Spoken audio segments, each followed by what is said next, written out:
Então vamos lá. Aula hoje sobre ciclos a vapor para geração de potência. Lembrando que a gente abriu esse assunto na última aula falando de ciclos de conversão usando gás como fluido de trabalho. Em específico, a gente viu os ciclos de Otto, Diesel e Brayton. E nessa aula a gente vai ver o ciclo de Rankine e várias das suas variações. E retomando um slide da aula passada, que é o diagrama de Sankey do balanço energético americano, para o ano de 2012, eu havia destacado para vocês aqui, para a geração de eletricidade e para transporte, a quantidade enorme de energia que é rejeitada. Na verdade, isso aqui é calor rejeitado para o ambiente que acaba não sendo aproveitado. Então, ele integra aqui uma quantidade que é até maior que, por exemplo, a energia que vai para o setor de serviços. E uma das estratégias para melhorar o balanço global seria o quê? Seria tentar aproveitar esse calor nos processos que demandam calor.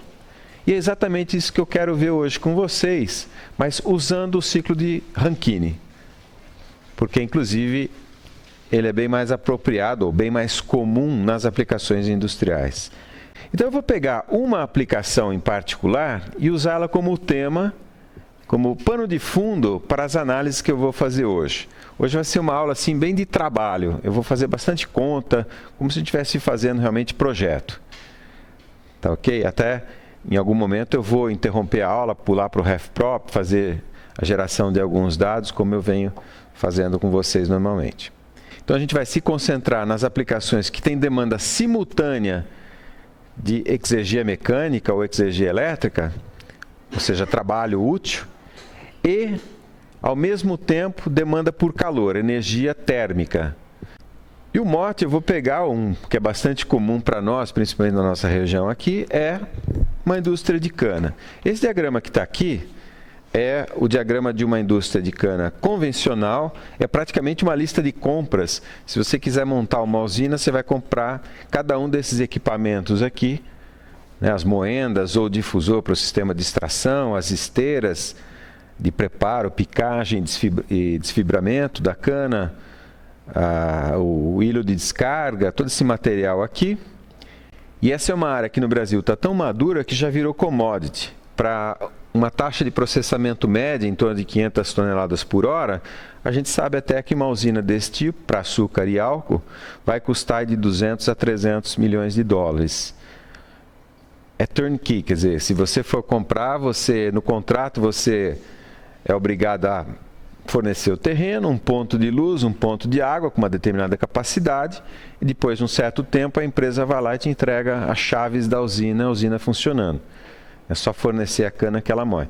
Isso eu falo porque é uma coisa bastante avançada em termos de biomassa no mundo como um todo.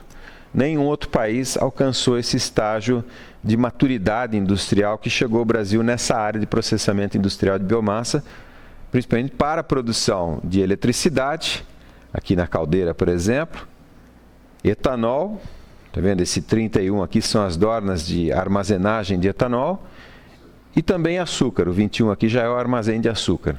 Né?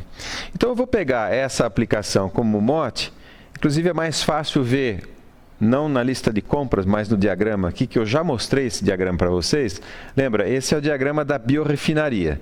Eu produzo um excedente de eletricidade para a nossa usina típica, que isso aqui é em torno de 50 megawatts, processando 500 toneladas por hora de cana.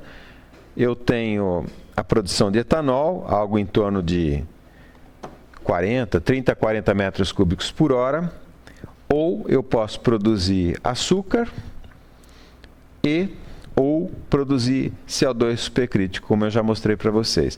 A novidade aqui é a fábrica de açúcar. Do lado aqui eu quero mostrar como é que ela se encaixa naquela biorefinaria, no esquema global da biorefinaria. Na verdade é muito simples, o processo é bastante simples. Parte do caldo que você extraiu aqui das moendas ou difusor, você vai desviar para os processos de fabricação de açúcar. Os principais são evaporação, então você precisa remover um pouco de água do caldo para poder aumentar o Brix do caldo. Tipicamente o Brix aqui é de 13, 15. e você tem que aumentar ele aqui para a operação de cristalização, aumentar para 50, 55. Portanto, você tem que remover água. Isso aqui é basicamente o processo de remoção de água. Depois é muito simples, você aquece, permite que a sacarose cristalize, são pequenos cristais mesmo. Então a sacarose cristaliza, aí aquilo que não é sacarose, os outros açúcares, vai ser o melaço. Então você tem uma mistura de cristais de sacarose e um mel ou melaço, como se diz no jargão. Que depois você vai separar via centrifugação. Então aqui nesse ponto aqui embaixo, você separou o melaço, que aliás pode ser enviado para fermentação, e é enviado para fermentação.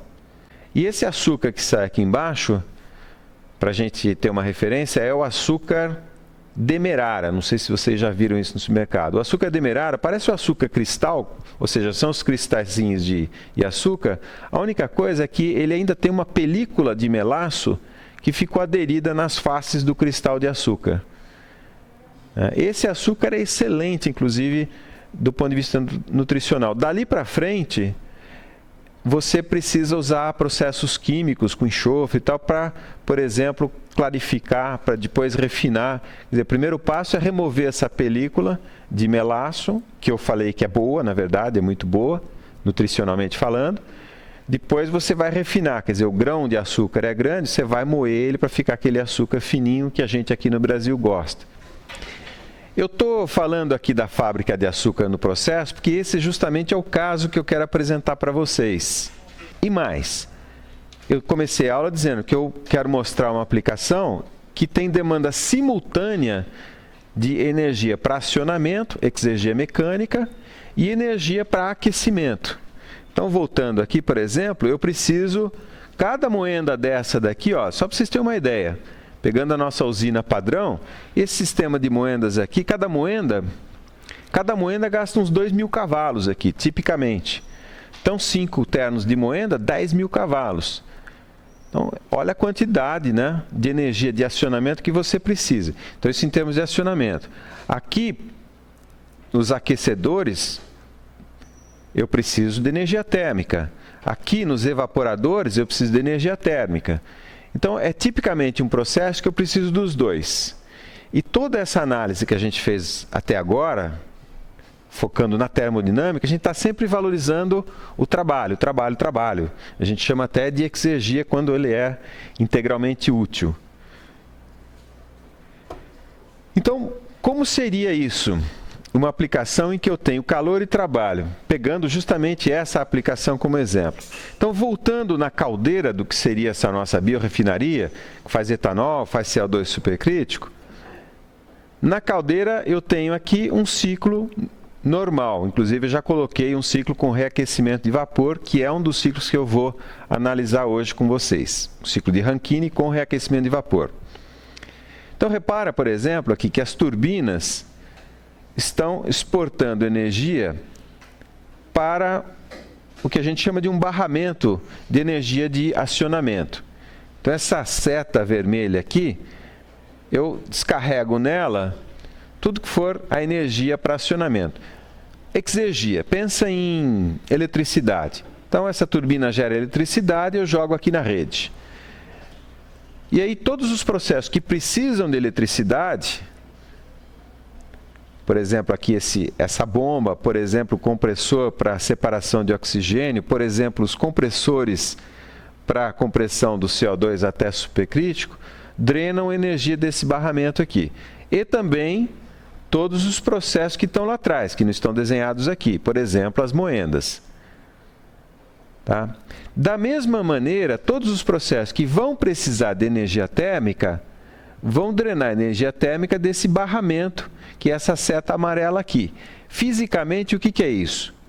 Então, olha aqui, olha, parte do vapor, depois da expansão no primeiro estágio, parte do vapor depois da expansão no segundo estágio, é que pode ser também depois do primeiro estágio, eu realmente encaminho isso, são tubos mesmo, levando o vapor até o processo.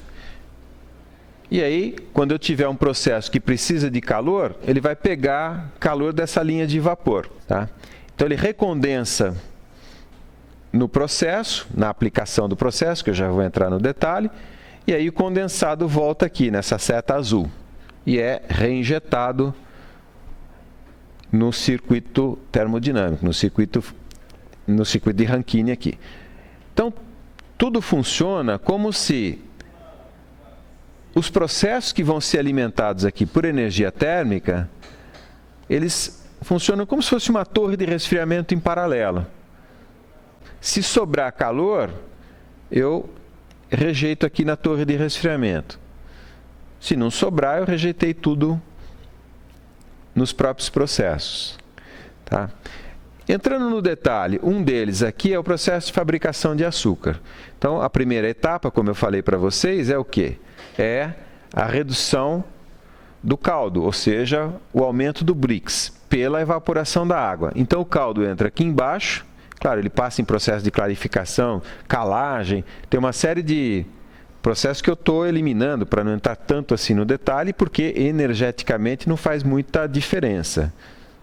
É importante, claro, todo elo de uma corrente é fundamental, né? Mas do ponto de vista do consumo de energia, não. Então, o caldo entra aqui embaixo, entra no primeiro estágio, no primeiro efeito, que é um pré-evaporador.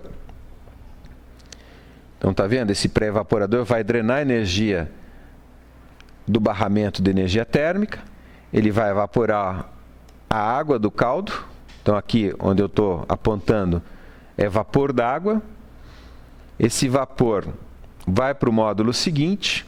Na verdade, ele vai condensar no módulo seguinte. Repara o caldo saindo aqui embaixo ele sai com o Brix ligeiramente elevado, porque você removeu a água, e ele vai trocar calor, vai ser evaporado novamente no efeito seguinte, usando o próprio vapor que foi removido do estágio anterior. Acho que é mais fácil de mostrar. É que aqui não está desenhado o interior, então eu vou pular para a transparência da frente para mostrar como é que é o primeiro estágio. Repara que o único que pega energia térmica é o primeiro, o pré-evaporador, na verdade. Internamente, como é que ele é? Está vendo? Eu tenho aqui o circuito termodinâmico, parte do vapor desvia para os processos, e eu estou exemplificando aqui o sistema de evaporação de caldo. Então, é exatamente assim, a serpentina entra no primeiro estágio, no pré-evaporador, e o vapor que está vindo aqui do ciclo termodinâmico, ele vai se condensar. Quando ele condensa, o que acontece? Ele libera energia. Essa energia é absorvida pelo caldo que está aqui do lado de fora, e aí a água que está contida nesse caldo evapora, porque absorve aquela energia da água que se condensou. Tá? Então é assim. E ele é maior porque justamente ele tem que ter essas serpentinas, e depois também por causa das pressões e temperaturas. É que eu não vou entrar nesse detalhe hoje aqui. Mas o ponto-chave aqui é o seguinte, voltando no slide, repara que os outros efeitos aqui não tem mais necessidade de energia térmica. É só o primeiro que tem. Por quê? Porque, pensa bem, essa água que está aqui, ó, ela está na fase vapor, correto? Então, ela tem bastante energia. Se eu conseguir fazer essa água que está vindo aqui, na fase vapor, se recondensar no estágio seguinte, então vai ter uma serpentina, a água vai entrar nessa serpentina, vai condensar e vai liberar calor. Aí tudo bem, aí a água do caldo que está aqui do lado de fora da serpentina vai evaporar e o processo segue assim. O condensado eu removo aqui embaixo, em cada um dos efeitos, e depois somo todo mundo, retorno para o circuito termodinâmico. Aí você pergunta assim, mas como é que essa água que acabou de evaporar aqui recondensa desse lado? Na verdade, o que acontece é que eu tenho que ir diminuindo a pressão. Então, tipicamente, eu começo aqui a 1.5 bar, 1.1, 1.2, e aqui eu já tenho pressões negativas, 0,9, 0,8, eu posso descer até 0,5. Mas, seguindo na explicação, repara que também os outros processos, depois aqui o cristalizador precisa de energia térmica, o cozedor, a centrífuga, tá vendo? Precisa de energia de acionamento. Então, a eletricidade, para girar o motor da centrífuga, eu pego do barramento elétrico ali. Então, isso é só um exemplo para dar motivação para vocês. Porém, como eu disse, a termodinâmica que a gente fez aqui até agora só se focou, digamos assim, na primeira lei. Eu tinha o rendimento térmico, que era trabalho sobre calor, e tinha também uma outra definição de rendimento, que era o rendimento de segunda lei, o rendimento isentrópico, que era, na verdade, o rendimento dividido pelo rendimento máximo que eu poderia ter se o processo fosse globalmente reversível. Agora, como se trata de uma aplicação especial, em que tanto eu quero trabalho como calor, então eu vou modificar um pouquinho a minha definição de rendimento, que é o chamado rendimento do ciclo de cogeração. Dentro daquela ideia de pôr no numerador aquilo que eu quero e no numerador aquilo que eu pago. Então, o que eu quero? Trabalho líquido mais calor de processo. Vou diferenciar agora calor rejeitado do calor do processo, ou seja, a quantidade de calor que eu consigo aproveitar no processo. Tá? Fazendo uma análise termodinâmica em cima das variáveis que a gente definiu nesse slide aqui, então pegando um ciclo tradicional, 1, 2, 3, 4, 1 aspiração na bomba, líquido comprimido, etc. Com esse detalhe aqui, né, eu tenho parte da vazão, que eu chamei de hemiciclo, eu desvio para o processo, que aqui está exemplificado como o evaporador, o primeiro estágio. Tá? Então, o que vai de vazão para o processo, eu estou chamando de hemiprocesso, e a vazão total do ciclo é hemiciclo. Aplicando a primeira lei, escrevendo os trabalhos e calores em função das entalpias, eu vou ter essa definição, é hemiciclo H3 menos H4, que é o trabalho produzido na turbina, menos H2 menos H1, que é o trabalho consumido na bomba. Isso daqui, então, é o trabalho líquido. Essa parcela aqui é o trabalho líquido. Essa parcela aqui é o que eu consigo aproveitar de calor no processo, então, vazão do processo vezes o ΔH, H4 menos H1, dividido pelo calor absorvido, que é o hemiciclo H3 menos H2. E essa conta eu fiz só para mostrar uma coisa para vocês. Se por acaso, voltando aqui, se eu desviar 100% do fluido de trabalho para o processo, eu estou eliminando a torre de resfriamento e eu aproveito todo o calor que eu rejeitaria para o ambiente, eu aproveito no processo. Então, nas contas aqui, ó, hemiciclo é igual a M do processo, substituindo, eu vou cancelar tudo, né? Na verdade, eu vou cancelar algumas coisas. Então, por exemplo, esse H4 eu cancelo com esse H4, menos H4, mais H4. E o H1, menos mais H1, com menos H1 cancelo também. Então, fica H3 menos H2 sobre H3 menos H2, que dá um rendimento de cogeração igual a 1. Duas perguntas. Isso viola, de alguma forma, a segunda lei? Não, porque simplesmente é uma definição que eu coloquei, dizendo que se eu aproveitar 100% do calor que eu rejeitaria, eu vou ter um rendimento unitário, quer dizer, o máximo que eu consigo. Tá? Segunda pergunta. O fato de eu aproveitar todo o calor, e isso me faz ter rendimento unitário, significa que eu não mais estou rejeitando o calor? Eu estou rejeitando calor, sim, eu sempre tenho que rejeitar calor. Porém, esse calor vai ser rejeitado em outros lugares. Por exemplo, aqui essa vinhaça que está saindo. Essa vinhaça sai quente, sei lá, 60, 70 graus e normalmente esfria numa lagoa de estabilização, rejeitando esse calor para o ambiente. Mesma coisa aqui nas moendas e difusores. A água de embebição é aquecida, 60, 70, 80 graus, o difusor pode ser até mais, e essa água esse calor vai se perder nas paredes do difusor, por exemplo. Então, de alguma forma, esse calor vai voltar para o ambiente como ele deveria voltar mesmo.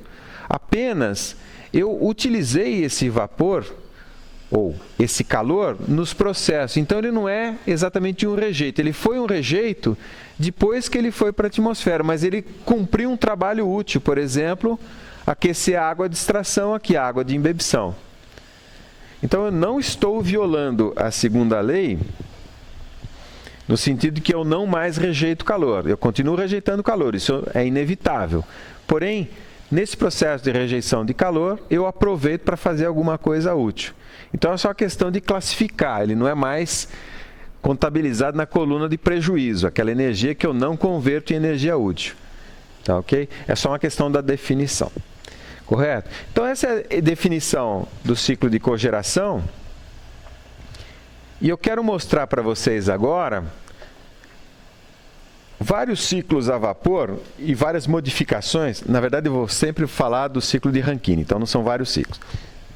Então eu quero mostrar para vocês várias versões do ciclo de Rankine, o ciclo normal, tradicional, e várias alterações, várias modificações no ciclo de Rankine, para tentar atingir dois objetivos simultâneos. Primeiro, aumentar a eficiência. Eu posso mexer no ciclo de alguma forma para me aproximar mais do ciclo de Carnot, que eu sei que dá o rendimento máximo. Vamos ver duas alternativas.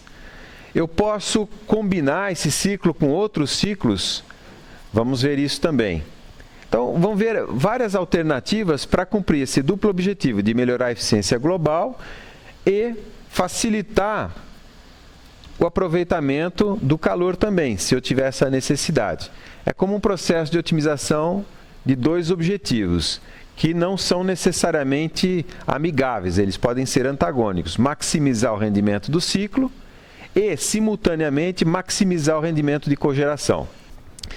Então, partindo do ciclo de Rankine tradicional, vamos revisitar o ciclo de Rankine.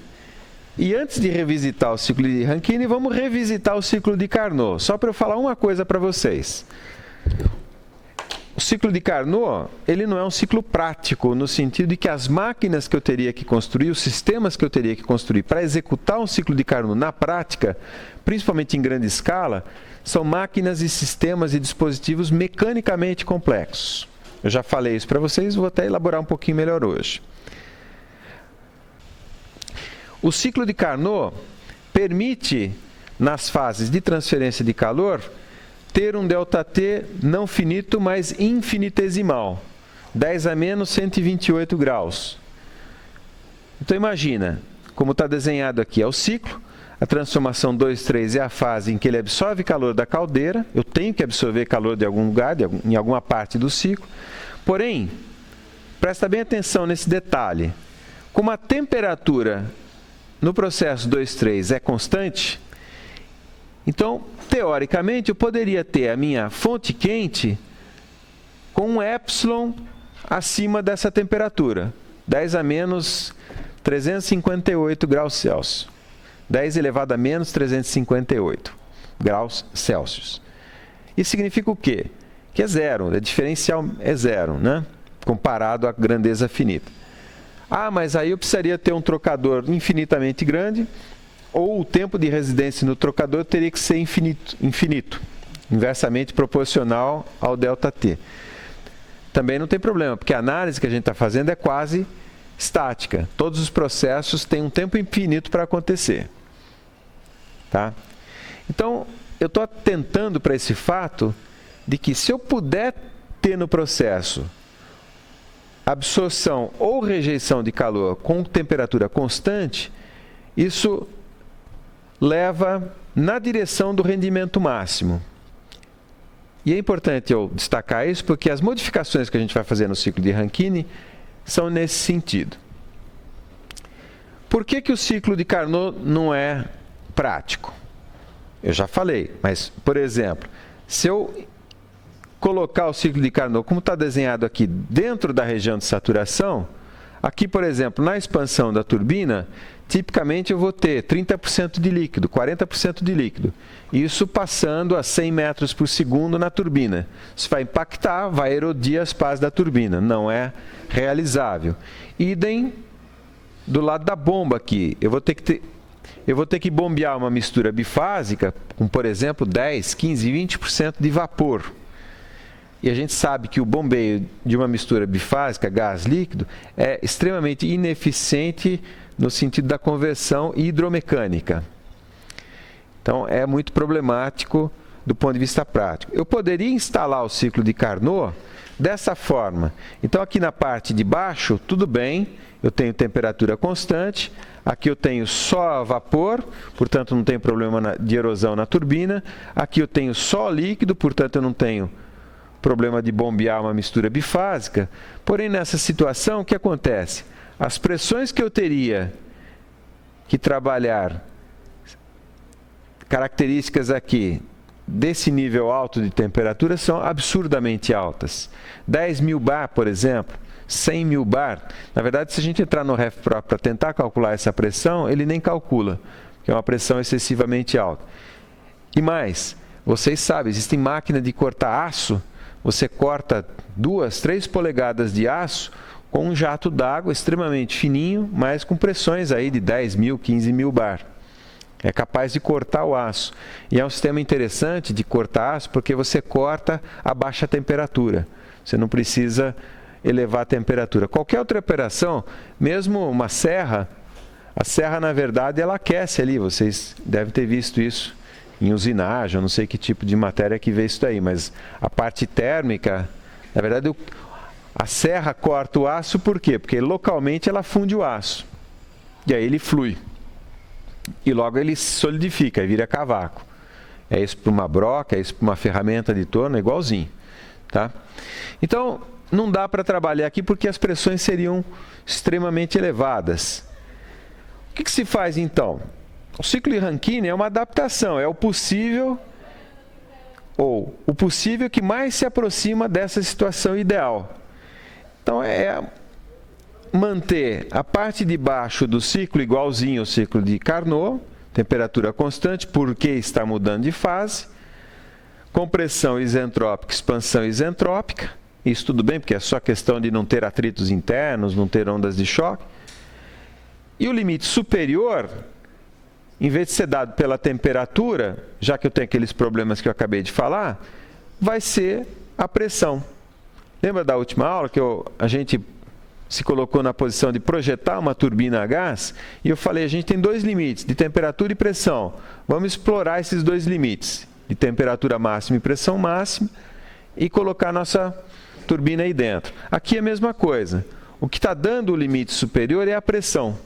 Então, meu ciclo de Rankine vai funcionar absorvendo calor numa isoterma. E esse é o ciclo fisicamente factível, realizável e praticamente conveniente, porque os equipamentos e sistemas que resultam desse ciclo são razoáveis, são economicamente viáveis. Exemplos. Agora sim, eu vou começar com a análise. Então, vamos pegar um ciclo típico, sem modificação nenhuma, um ciclo de Rankine default, vamos falar assim, e nós vamos fixar 2 parâmetros para poder comparar com as outras versões desse ciclo. Esses parâmetros são o ponto de maior pressão, maior temperatura, portanto, maior conteúdo energético do fluido de trabalho, que eu vou fixar 350 graus, 3 megapascais. Esse aqui é o ponto de máximo conteúdo energético. E justamente o ponto de mínimo conteúdo energético vai ser 75 quilopascais e líquido saturado. Ou seja, estou em cima da linha de líquido saturado, título igual a 0. Esses 2 parâmetros vão ser iguais para todas as versões de ciclo que a gente vai analisar. Então, vamos fazer as contas em cima dessa nomenclatura aqui. 1, 2, 3, 4, a aspiração da bomba, descarga da bomba, saída da caldeira e saída da turbina, entrada na torre de resfriamento. Tá? O processo todo identificado no diagrama TS, aqui um diagrama TS em escala, esse é o diagrama TS da água, para a faixa de operação que a gente está calculando. Então, o 1, como eu disse, está sobre a linha de saturação. É feita uma compressão isentrópica, parênteses. Lembra, Está tudo em escala aqui, exceto essa região de líquido comprimido. Essa região de líquido comprimido, eu distorço um pouquinho para a gente poder enxergar a transformação. Porque se eu fosse plotar tudo na escala real, essa transformação 2, ela ficaria indistinguível da linha de saturação aqui. O ponto 2 ia cair mais ou menos aqui, e aí de 2 até esse ponto intermediário aqui também sobre a linha de saturação. Então está tudo em escala, exceto essa região aqui que eu deformei para poder ver. Tá? O resto realmente você pode ler no gráfico. Isso porque se você for olhar a temperatura aqui, nós vamos calcular daqui a pouquinho essa temperatura no ponto 2. Aqui, se você olhar na escala, vai parecer que está a 160 graus, 170 graus. Na verdade, vai variar menos de meio grau, aí, ou em torno de meio grau. Tá? A diferença entre a temperatura de 1 e de 2. Então, está tudo em escala, menos essa região do gráfico aqui. Tá? Aí, de 2 até 3, absorção de calor a pressão constante, equivalente aos 3 MeV. Tá? 3 até 4, expansão isentrópica até 75. A priori, eu não sei se isso daqui é realmente uma mistura bifásica de líquido e gás, porém, como está tudo em escala e a transformação isentrópica aqui é uma vertical, já que eu estou no TS, então eu sei geometricamente que eu vou realmente cair numa situação de mistura bifásica aqui, líquido-vapor. Uma vez identificado todos os estados, o que a gente parte? Parte para fazer os cálculos a partir da primeira lei. Então, a gente vai aplicar a primeira lei em cada um dos processos. Eu vou me permitir fazer isso para cada um deles de novo. A gente já fez N vezes a primeira lei. Vamos fazer rapidinho aqui, só para refrescar um pouquinho a memória, digamos assim. Então, vamos lá. Primeira lei para cálculo do trabalho da bomba. Está lá, o calor absorvido menos o trabalho exportado igual a variação entálpica. O que sai menos o que entra. Então, o que sai é mH2, o que entra é mH1. Aqui, eu supus que a operação de bombeio é isentrópica, então não tem o calor envolvido. Isentropia é sem atrito, sem onda de choque e tal, e adiabaticidade. Então, eu vou ter, finalmente, que o trabalho da bomba, ou o trabalho específico da bomba, dividido pela vazão mássica, é H1 menos H2. Agora, eu sei o seguinte, H1 é menor do que H2. Portanto, H1 menos H2 é negativo. Isso significa que esse trabalho da bomba, ele é absorvido. Porque essa forma de escrever a primeira lei, o calor menos o trabalho, implicitamente tem a convenção de que o calor que entra é positivo e o trabalho que sai é positivo. Se eu calculei um trabalho negativo, ele é um trabalho que sai negativo, portanto, ele está entrando e não saindo. E isso está perfeitamente coerente com a nossa convenção. Correto? Eu vou me permitir bastante rápido, mas vocês me interrompam se for o caso. Indo para a caldeira agora, mesma coisa. Calor absorvido menos trabalho exportado igual a variação entálpica.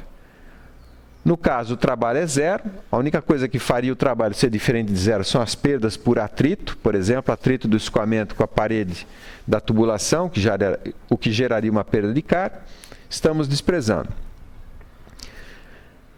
Fazendo todas as contas, eu vou ter que o trabalho específico absorvido na caldeira é H3 menos H2. E, de fato, eu sei que H3 é maior do que H2. Aqui a gente viu, isso aqui está a 350 graus e H2 está perto de 100 graus.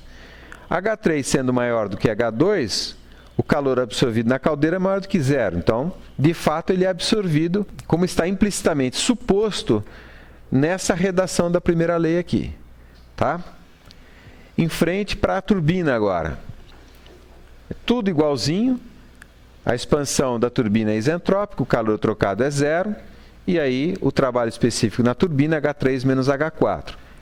De fato, H3 é maior do que H4. H3 é o ponto de maior teor energético do ciclo.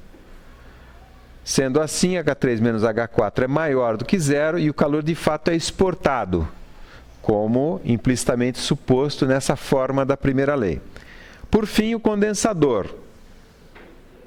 No condensador, vou desprezar todos os atritos mecânicos, portanto, o trabalho é zero, e eu vou ter que o calor rejeitado no condensador é H1 menos H4, De fato, ele é rejeitado porque H1 é menor do que H4.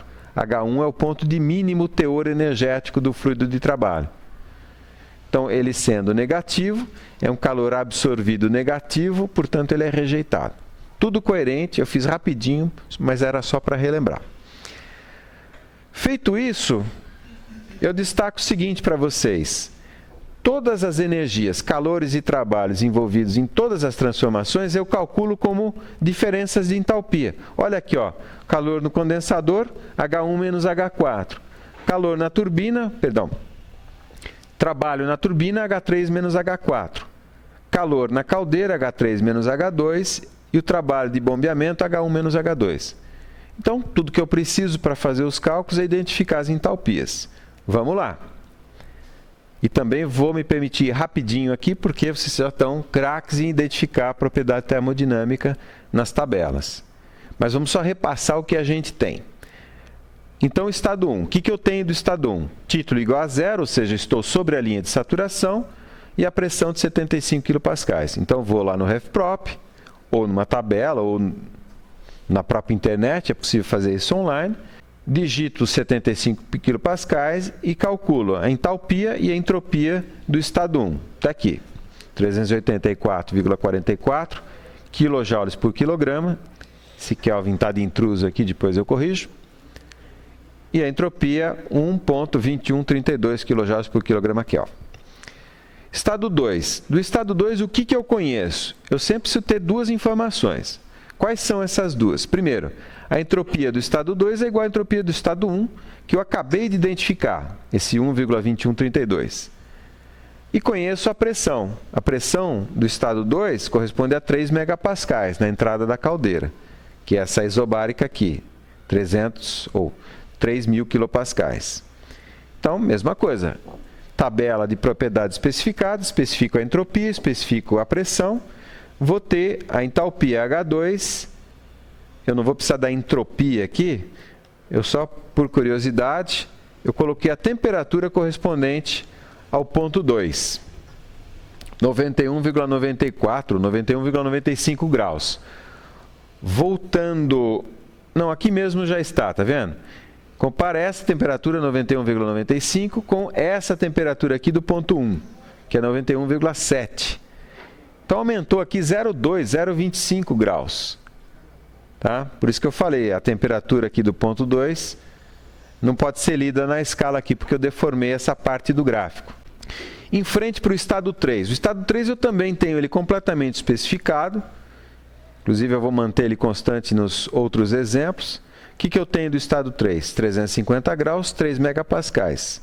Sem dificuldade nenhuma, entro na tabela com esses dois dados, tiro a entalpia e a entropia. Então é isso. O estado 4 é que tem um detalhezinho, que é o seguinte.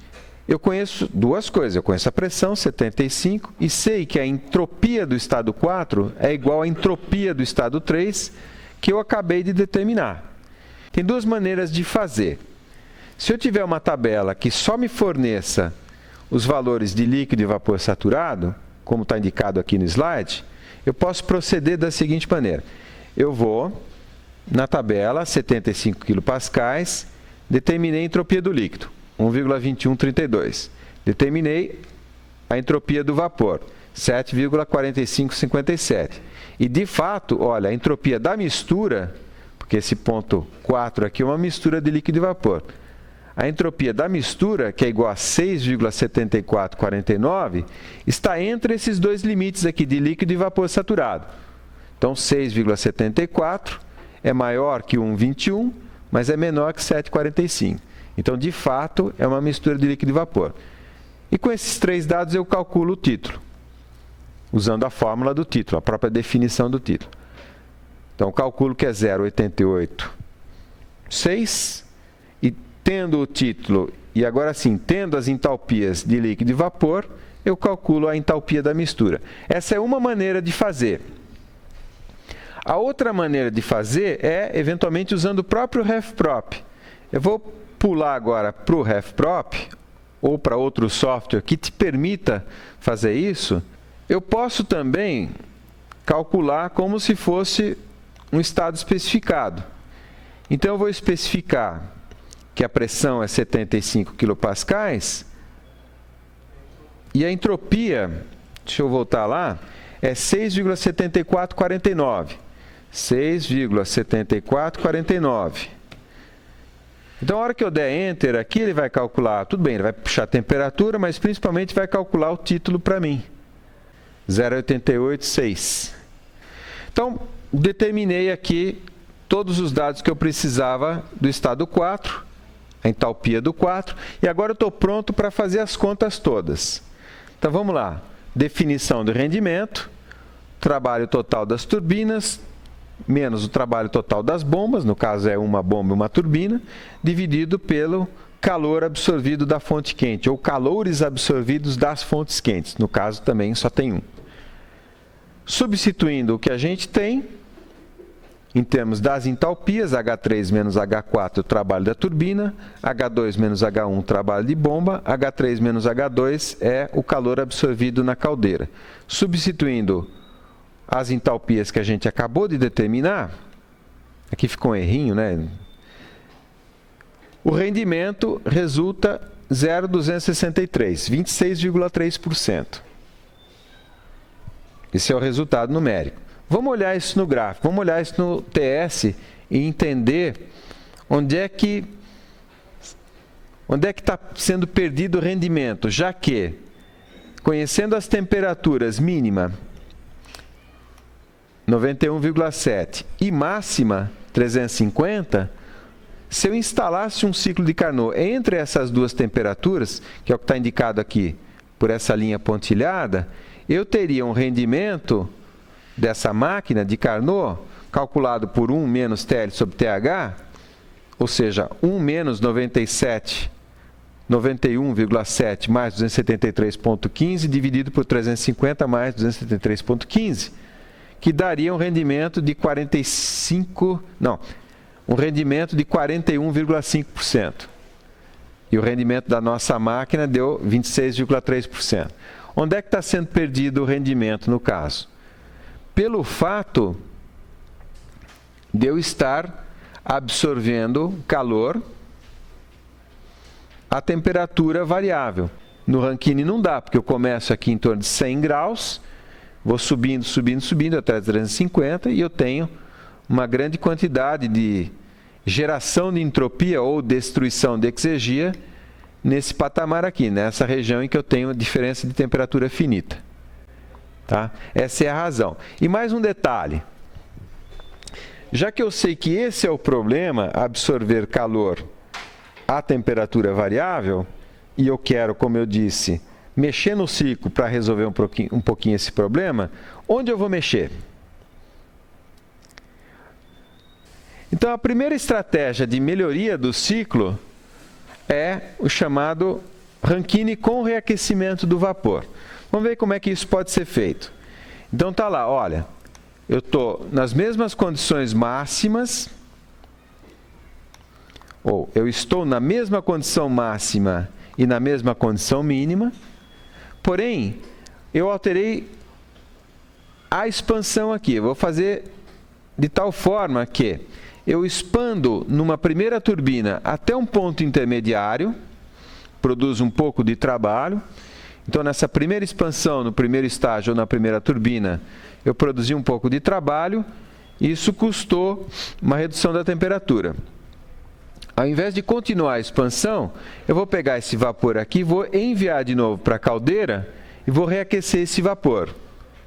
Então, a temperatura sobe, apesar de que a pressão não sobe, mas aí eu expando isso de novo numa segunda turbina. Produz um pouco mais de trabalho. Qual é a estratégia? Teoricamente, eu estou produzindo mais trabalho. Porque aquela temperatura que abaixou em 4 aqui, eu permito que ela suba de novo. Até o quê? Até os 350. Eu não posso passar 350. Isso é o que eu ganho. E o que eu perco? Eu absorvo mais calor. Lembra, calor é aquilo que eu gasto, que eu pago, entre aspas. Para ter o quê? Para ter trabalho. Então, é questão de ver se o numerador aumenta mais do que aumenta o denominador. Então, vamos lá. Fazendo as contas. Passo 0, sempre identificar o ciclo no TS ou qualquer diagrama que você tenha familiaridade. Então, a parte inicial aqui, 1, 2, 3 é igualzinho, né? O 3 é 3 mega 350, e aí eu vou fazer a primeira expansão até 4, depois eu reaqueço até 5, 5 de novo é a mesma temperatura máxima, 350, e aí de 5 eu expando até os 75 kPa, que é o meu limite inferior de pressão. Uma observação. Tá, de 3 até 4 eu vou expandir parcialmente, mas até quando? Eu vou arbitrar um valor, eu vou arbitrar que essa expansão seja até que a temperatura se iguale à temperatura de mudança de fase aqui na caldeira, que corresponde aqui no caso a 233,8. Tá? Então isso daqui eu vou arbitrar. E por que eu vou arbitrar? Para fazer o cálculo e até para depois mostrar que isso é interessante depois otimizar. Por enquanto, considere que isso foi arbitrado, eu dei. Eu vou expandir no primeiro estágio até 233,8, que corresponde a 1,2 mega, se eu não me engano. Próximo passo, identificar todas as entalpias. Né? Fase 1, título igual a 0,75 kPa, está tudo determinado. Ponto 2 é a entropia do 2, que é igual à entropia do 1, e a pressão é 3 mega, também fica fácil. 3 é o ponto máximo, a gente já viu, 350 graus, 3 mega. O estado 4, já que eu dei a temperatura, 233,8, e a entropia do ponto 4 é igual à entropia do ponto 3, então da mesma forma eu tenho dois dados, é só entrar e digitar. Inclusive, eu vou determinar que a pressão ali é 1,231 megapascais. Aí, pontos 5 e 6, tudo igualzinho, tudo de forma análoga ao que eu tinha feito. Eu passei rapidamente, porque a gente já fez isso N vezes. Voltando às contas de rendimento, o que se destaca aqui, que na verdade agora eu tenho dois trabalhos de turbina, ou duas parcelas correspondentes à produção de trabalho em duas turbinas, ou uma turbina com dois estágios, e ao mesmo tempo eu tenho também duas parcelas de absorção de calor, conforme eu destaquei aqui.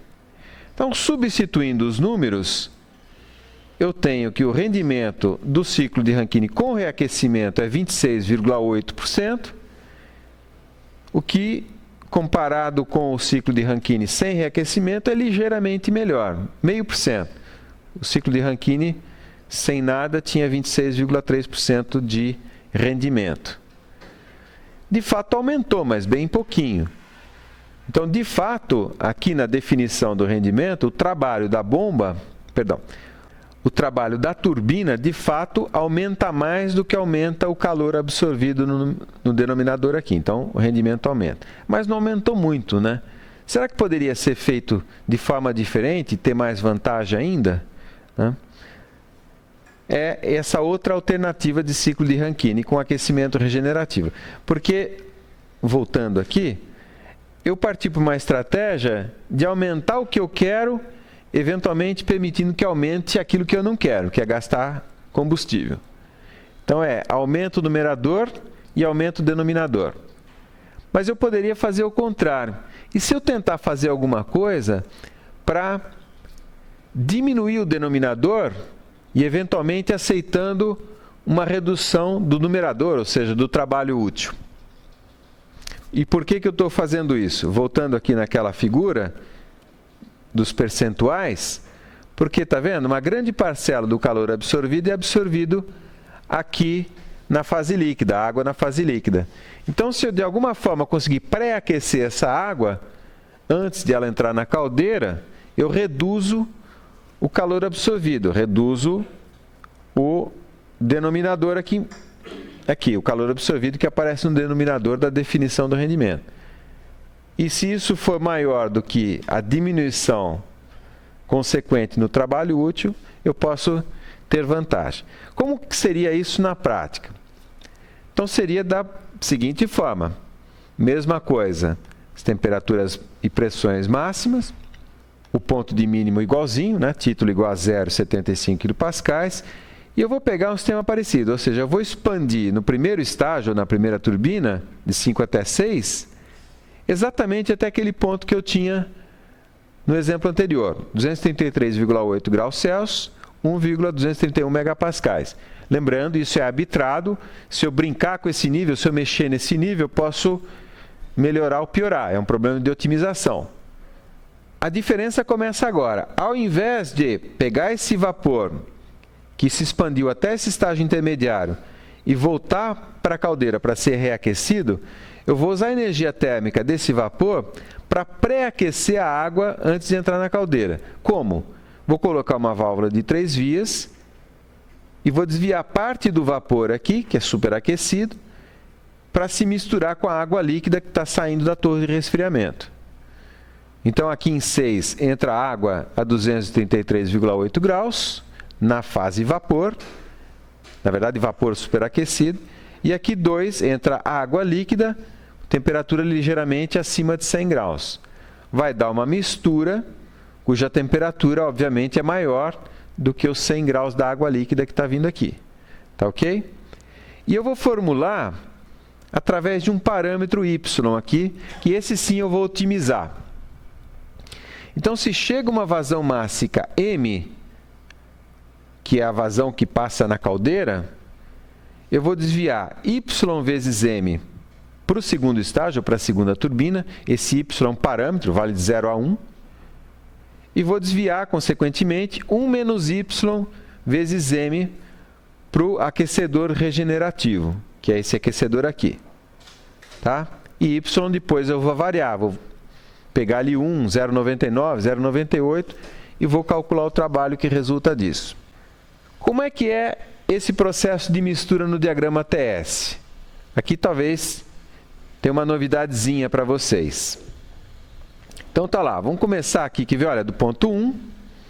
Ponto 1 faço um bombeio isentrópico até aquela pressão intermediária de 1.232 kPa. Vou ter aqui esse ponto no estado 2. Voltando aqui, ó, o 2 é o que entra aqui, tá vendo? Ó? O que entra no aquecedor regenerativo. Tem que estar na mesma pressão. E a pergunta é boa porque é o seguinte, eu justamente ia perguntar para vocês, por que eu preciso de 2 bombas?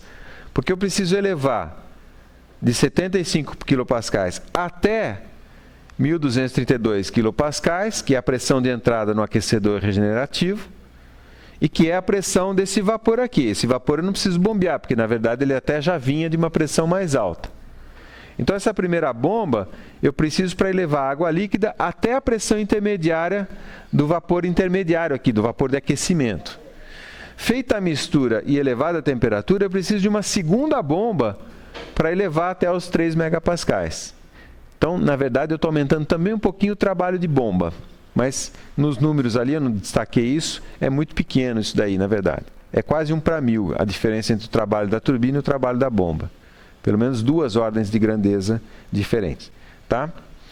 Mas então eu quero focar agora a história da mistura, que pode ser que seja inusitado. Então 2 é líquido comprimido, depois da primeira bomba, ele vai se misturar com o quê? Um vapor no estado 6 aqui, ó. Vapor no estado 6. Voltando aqui, ó, tá vendo? Tá entrando 6 e os dois vão se misturar para gerar o estado 3.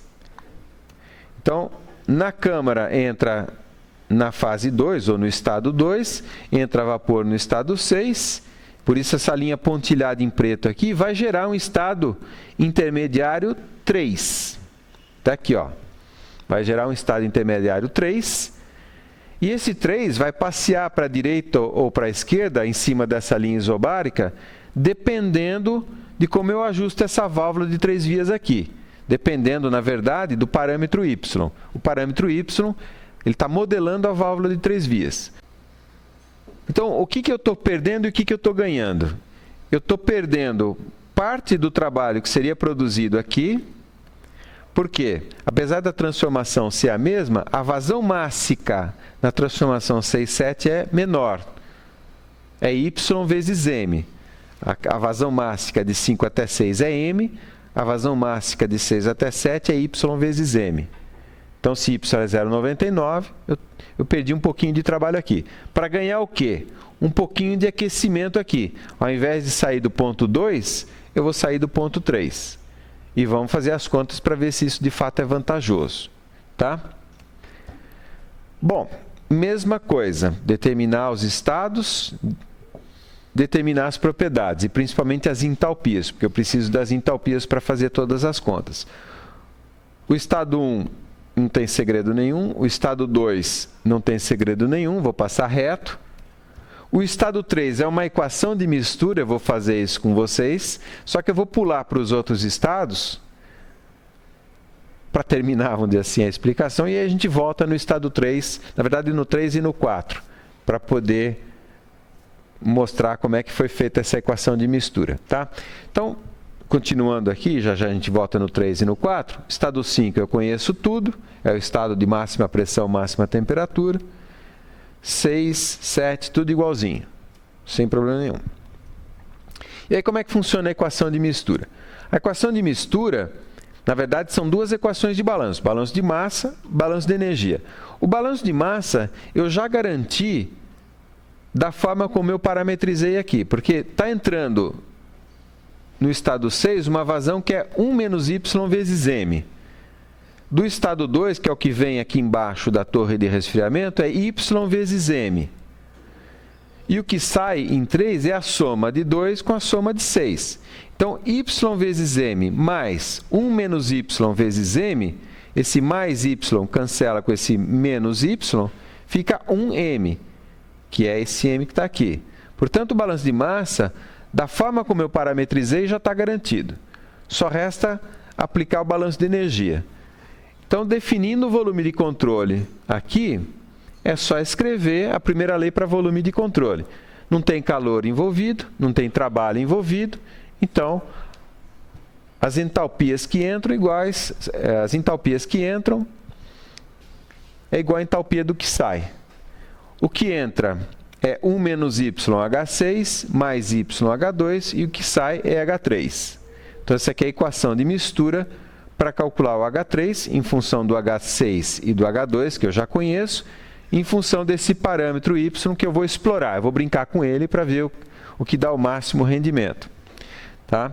Lembrando que H3 não pode se tornar um vapor, então esse H3 eu vou aumentar, vou drenar vapor aqui, na entrada do aquecedor, até que o H3 suba no máximo a 803,64, que é o H correspondente ao líquido saturado, que é o H correspondente a esse ponto aqui, ó, líquido saturado. Tá? Vai ser um limite, eu vou programar esse limite na planilha que eu vou mostrar daqui a pouquinho. Bom, essa é a fórmula da entalpia, mesma coisa para a entropia. Então, a entropia da mistura eu calculo da mesma maneira a partir do parâmetro Y. Lembrando que eu também tenho um limite aqui, que seria essa entropia ser menor do que a entropia do líquido saturado. Tá? E aí sobra uma coisa para fazer, quando eu for determinar o estado 4, porque essas equações aqui, elas servem para determinar os parâmetros do estado 3, o H e o S. O estado 4, eu já conheço uma coisa dele, que é a pressão, que são os 3 megapascais. E eu conheço a entropia do estado 4. A entropia do estado 4 é igual à entropia do estado 3, que eu tenho ela aqui parametrizada em função de y. Porém, como é que eu vou tirar esse dado se eu não tenho ainda a entropia do estado 4? Na verdade, é simples. Eu vou voltar aqui no diagrama. Eu sei o quê? Que a entalpia do estado 4 vai estar nessa região aqui, ó, sobre essa isobárica de 3 mega e variando dessa entropia aqui até essa entropia aqui. Tá? Que eu posso pensar em termos de entropia ou de temperatura. Então, eu dou uma paradinha aqui, volto no RefProp e vamos lá. Vamos gerar uma tabela de pontos. Vamos começar assim, pela pressão. Eu vou especificar a pressão. Pressão 3 megapascais ou 3.000 quilopascais. Eu preciso de um segundo dado. Qual é a máxima temperatura que eu posso ter? Ora, eu não posso passar de 233,8, porque senão eu gero vapor. Eu não quero entrar com vapor na caldeira. Eu quero que entre na caldeira só água líquida. Tá? Então, a temperatura máxima que eu vou ter é 233,8. Eu vou lá no RefProp e ponho 233. Enter. Tá vendo? Ele já está dizendo para mim que está subresfriado. Tá? E aí eu vou diminuindo a temperatura. 230 e sempre 3 mega. 200, 3 mega. 175, 3 mega. 150, 3 mega. E vou pôr um último ponto aqui, 100 graus, 3 mega. Como eu faria então? Eu copio esses dados, jogo no Excel e ploto. O que eu preciso? Eu preciso calcular a entalpia, que é essa coluna aqui, em função da entropia, que é essa outra coluna aqui. Eu faço exatamente isso, ó. Tá vendo aqui, ó? Eu gerei uma tabela de H4 em função do S4. E o S4 eu sei que é igual a S3. Então, voltando aqui para a apresentação, eu gerei esses pontos, ajusto esse polinômio lá no próprio Excel. Então, eu vou usar esse polinômio para calcular o S4, eu uso esse polinômio para calcular o H4 em função do S4, e o S4 eu calculo em função do S3, que eu calculo em função do Y. Tá? Depois eu vou mostrar um diagraminha de blocos ali, mostrando o fluxo do cálculo. Eu já estou terminando. Então, substituindo tudo aqui na fórmula do rendimento, também vou ser bem rápido, cancelando aquilo que eu posso cancelar, eu chego nessa fórmula aqui para o cálculo do rendimento do sistema modificado, do ciclo modificado, em função do parâmetro Y. Dessas entalpias aqui, o que eu não conheço? Na verdade, eu não conheço o H4, que eu acabei de mostrar para vocês como calcular, e o H3, e esse H3 que entra aqui. Tá? São as duas entalpias que resultam da mistura. Quer dizer, quando eu falo que eu não conheço a priori, que elas dependem do cálculo feito com o parâmetro Y. Ou, em outras palavras, apesar de estar escrito H4 aqui, H4 é uma função de Y também. Então, no rendimento, porque o rendimento aqui está escrito em função de Y, só que parte está explícito, parte está implícito. A parte explícita aqui é onde aparece o Y como parâmetro, e a parte implícita são essas variáveis aqui, H4 e H3, que dependem implicitamente de Y. Isso que eu acabei de dizer também pode ser visto na forma de um fluxograma de cálculo. Começando aqui de baixo para cima, tá vendo? Eu vou arbitrar Y, 1, por exemplo, ou 0,99, 0,98. Arbitrado Y, eu entro aqui, conheço H6, conheço S6, conheço X2, eu conheço isso a priori. Tendo arbitrado Y, calculo S4. Na verdade, tendo arbitrado Y, eu calculo H3 também, porque eu conheço H6 e H2.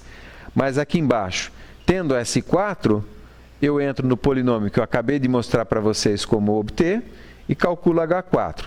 Então, obtido H4 e obtido H3 com o mesmo valor de Y arbitrado, agora eu tenho todas as entalpias e o próprio Y para calcular o rendimento.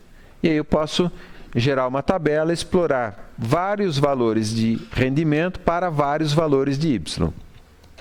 Então está aqui. Também não vou fazer essa planilha para vocês, eu deixo lá no blog para descarregar se quiser. Estou explicando a lógica do cálculo aqui, olha.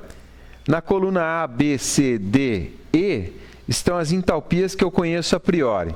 Então, os valores são constantes aqui. Tudo isso eu já determinei, não depende de Y, não depende de nada.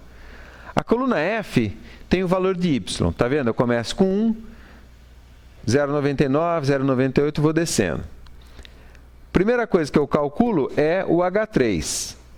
Eu calculo H3 e testo ele, porque ele tem que ser menor do que o H-limite, que corresponde a líquido saturado, que é o 803,64. Então, nessa primeira linha, que o Y é 1, 385 é menor do que 803. Então, no teste aqui está ok.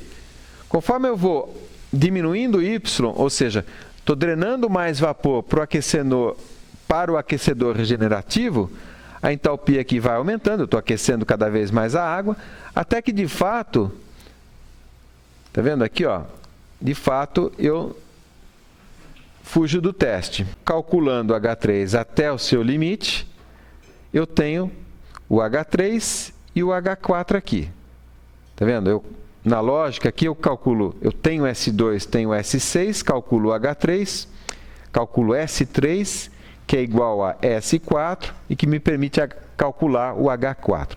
Agora sim, na coluna N eu tenho todas as entalpias, mais o parâmetro Y, aí eu calculo o rendimento. E agora sim, olha o que está acontecendo. Rendimento para Y igual a 1, que é o ciclo de Rankine sem modificação nenhuma, os 26, qualquer coisa por cento. Depois caiu para 26, 25,7, 25,5, ou seja, o rendimento está só caindo. Se eu plotasse um gráfico, eu comecei aqui de Y igual a 1 e vim diminuindo, e o meu rendimento só cai. Por que está acontecendo assim? Por causa daquele efeito que eu falei para vocês. O que eu ganhei e o que eu sacrifiquei? Ou o que eu paguei para ganhar aquilo que eu ganhei? Eu ganhei diminuir uma certa parcela de calor que eu preciso por o aquecimento e que me penaliza no denominador do cálculo do rendimento. Então, tudo bem, eu consegui diminuir o denominador. Mas o que eu paguei? Eu paguei diminuir o trabalho produzido nesse segundo estágio aqui. E por que ele diminui, apesar da transformação ser a mesma?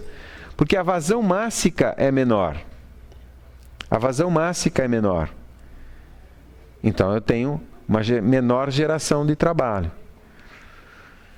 Resultado é que o numerador está diminuindo mais do que o denominador e o rendimento acaba diminuindo.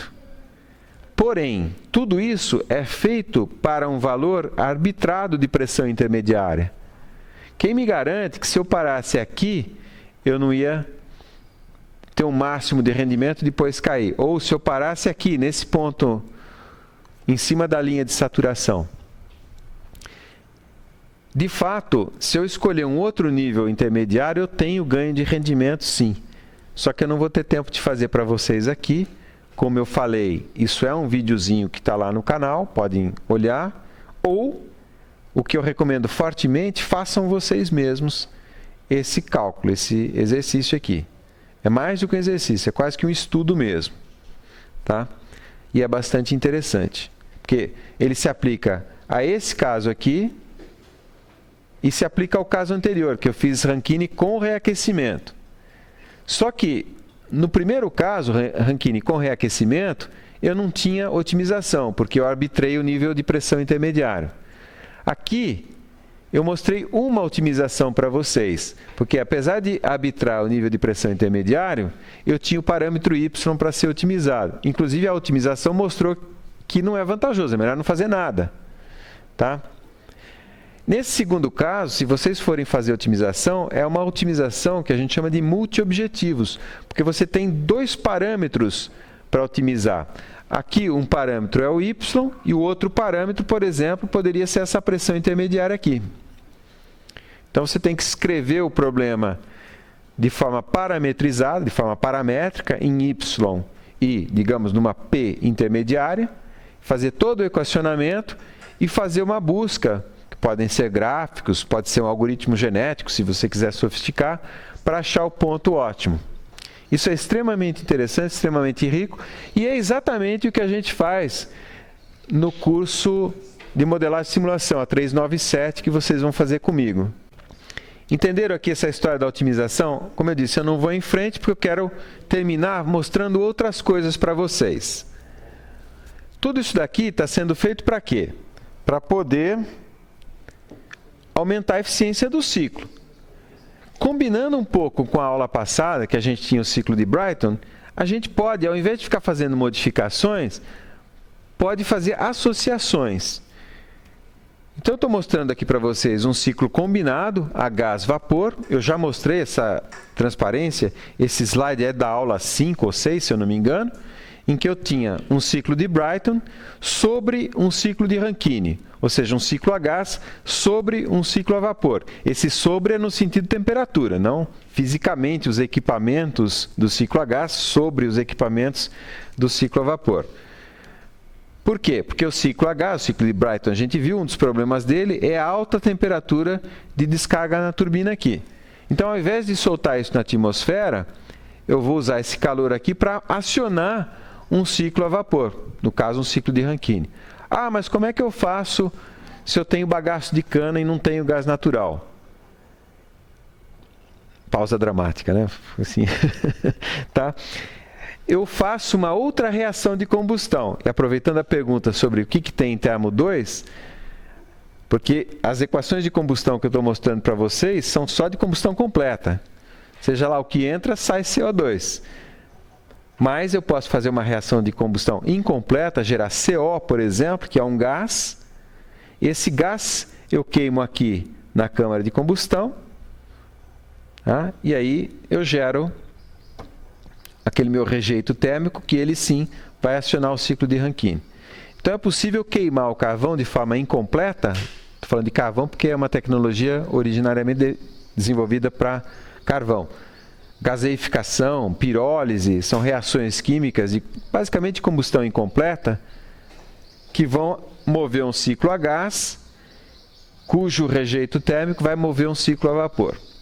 E nessa figura mesmo, e nessa aula mesmo, eu já tinha justificado. Por que eu não pus aqui a temperatura do ciclo a vapor, a temperatura de rejeição de calor? Por que eu não pus a 25 graus, já que o ambiente está a 25?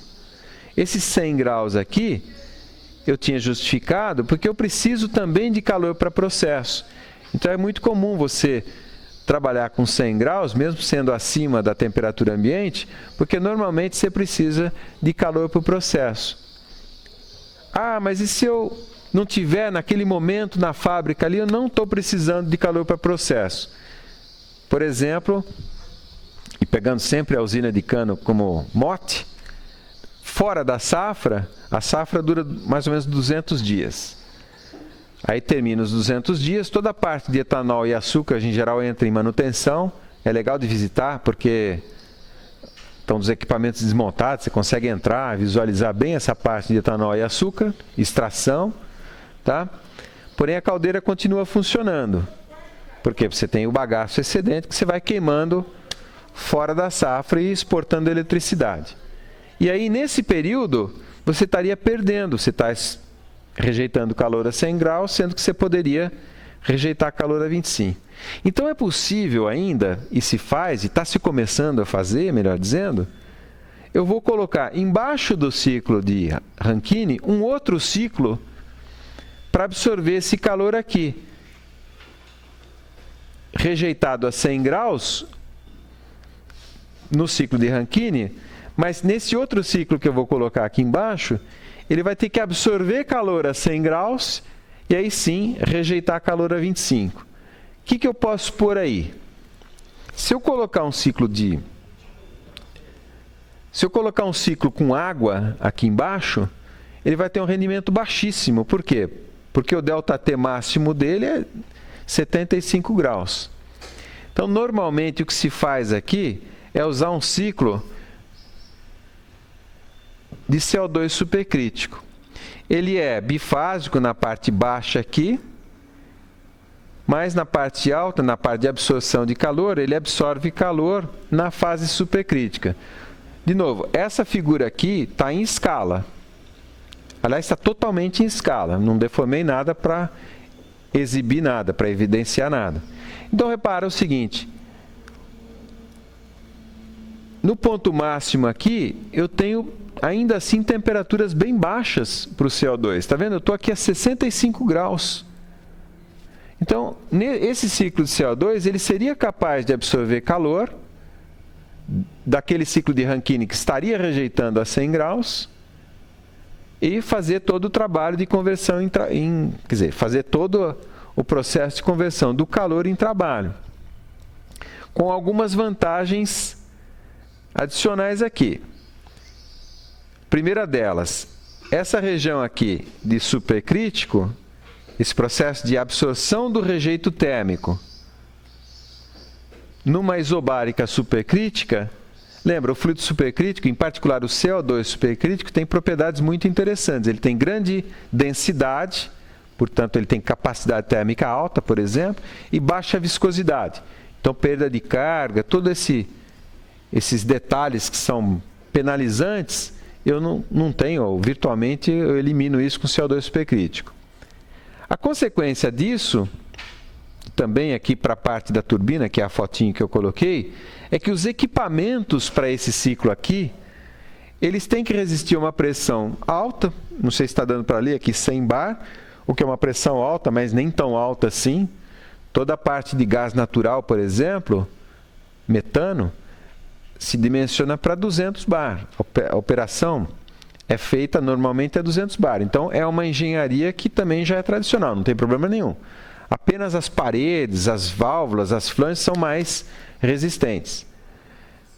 Agora, pelo fato de ser temperatura baixa, isso simplifica muito. Então, os equipamentos, pelo fato da viscosidade ser baixa, densidade alta, os equipamentos acabam resultando pequenos. Então, essa ideia aqui do CO2 supercrítico, ela é extremamente interessante. Não sei se vocês perceberam, eu monto as aulas sempre falando do tradicional, do clássico, lá de 1700 e pouco, que é quando começou toda essa área científica, mas eu também estou mostrando o estado da arte para vocês. Então, o que se está fazendo hoje como pesquisa tecnológica é o desenvolvimento de equipamentos e ciclos para aproveitar o CO2 supercrítico. Então, isso de fato é a fronteira tecnológica hoje. Quiçá, daqui a 10, 20 anos, isso aí seja comum, corriqueiro. Porque a grande vantagem do CO2 supercrítico, nesse caso aqui, é aproveitar calor a baixa temperatura. Está claro, então? Esse ciclo de CO2 supercrítico estaria abaixo do ciclo de Rankine e faria o aproveitamento do último rejeito térmico. Você sempre vai ter que rejeitar alguma coisa. Essa última transformação aqui embaixo, ela sim estaria fazendo o rejeito final.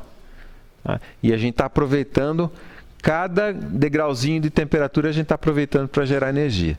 Apenas, só para finalizar, a gente está usando o fluido certo na faixa de temperatura certa. Então, para as temperaturas muito altas, o ideal é ter um gás. Para as temperaturas intermediárias, o vapor d'água vai super bem. Para as temperaturas já bem próximas da temperatura ambiente ou da fonte fria, o CO2 supercrítico, ou o CO2 vai super bem, incluindo esse detalhe de que ele vai funcionar parcialmente na região supercrítica, o que é vantajoso no caso do CO2. Tá? Bom, então nas próximas aulas, já o gancho para as próximas disciplinas da aula de energia, a gente vai falar da termodinâmica das substâncias multicomponentes. Falar de mistura de gases, mistura de líquidos e misturas formadas e destruídas em reações químicas, que é a parte de fechamento do curso. Tá ok? Alguma dúvida em relação ao que foi feito hoje?